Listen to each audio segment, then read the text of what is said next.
The strong ape lost. The weak ape won. And it was all because of words.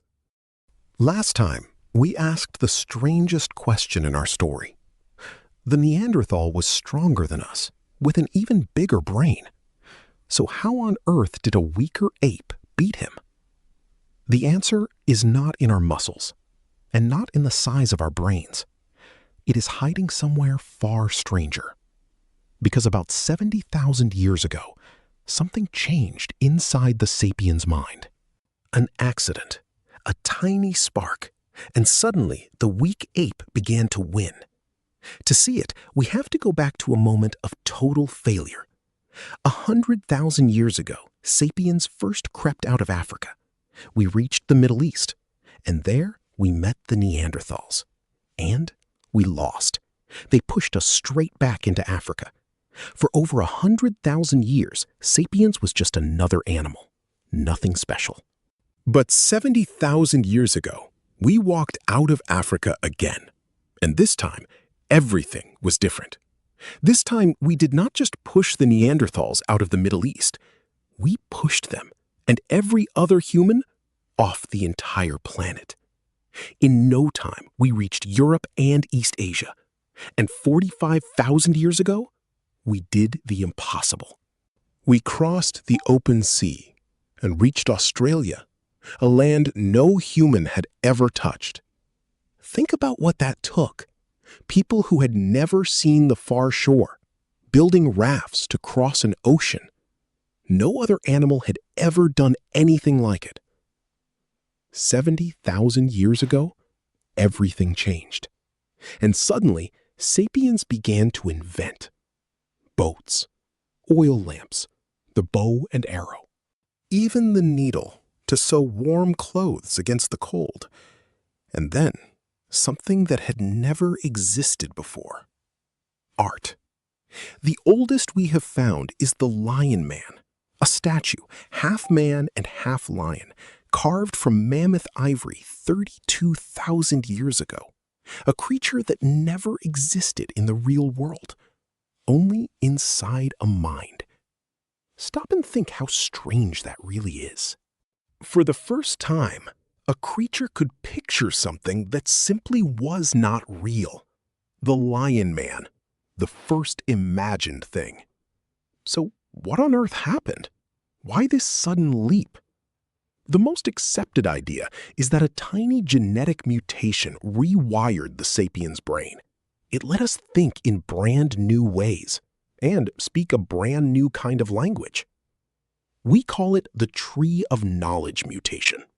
Why did it happen to us and not to the Neanderthal? As far as we can tell, pure luck. And it would change everything. The secret of sapiens was never in the body. It was in our language. But hold on, language was not new. Every animal communicates. Bees dance, ants leave trails, and we were not the first to speak out loud either. The green monkey has a special call for danger from above. One call means eagle, and every monkey looks up at the sky. Another, slightly different call means lion, and they all scramble up the trees. It is clever, but it is frozen. The monkey can only ever say those few fixed things. It can never tell a story. A parrot can even copy any sound at all. A phone, a door, a siren. So the secret was never the sound itself. It was flexibility. With just a handful of sounds, sapiens could build endless sentences. This was the real breakthrough. A monkey can only screech, "Careful, a lion."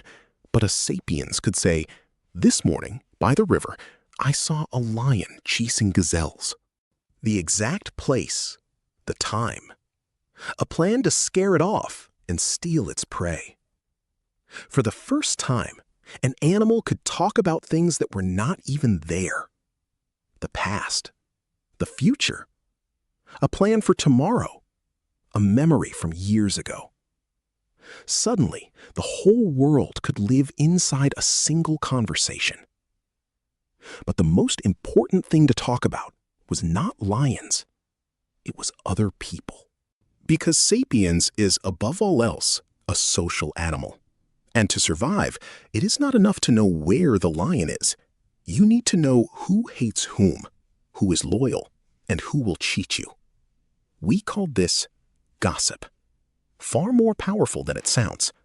It sounds petty, but gossip was one of the most powerful tools in all of history. In a band of just 50 people, there are over 1,000 relationships to track. Monkeys crave that gossip too, but they just cannot tell it well. The Neanderthal could not either. Only Sapiens could spend hours talking about who did what to whom, and that endless chatter bound our groups together like never before. A band that gossips together trusts together, and a band that trusts survives. Meanwhile, the quiet Neanderthal hunted in tiny, scattered groups.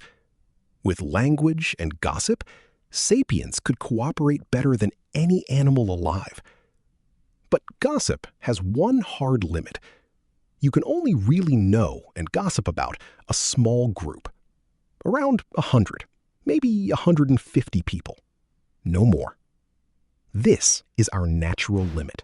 Past that, the group cracks and falls apart. The Neanderthal lived in tiny bands, and at first, so did we. So here is the real puzzle.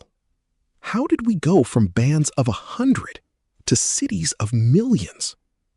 How do thousands of total strangers who never met work together as one? No other animal can do this. Put two stranger chimps together, and they panic. But two human strangers can build, trade, and dream side by side. That is where the true superpower hides, the strangest one of all, the power to talk about things that do not exist at all. And that is exactly where we go next. So that was our secret weapon. Not muscle, not even a bigger brain, but a brand new kind of language. With it, Sapiens could share endless ideas and gossip for hours, binding our groups together like no animal ever had. And yet, even that has a limit. You can only truly know about 150 people. So how did we leap from tiny bands to cities of millions, where total strangers work together as one? The answer is the strangest power of all. The power to believe in things that do not exist. Next time, the invisible stories that built the entire human world. If this changed how you see yourself, share it with one person who needs to see it, and I will see you in the next episode.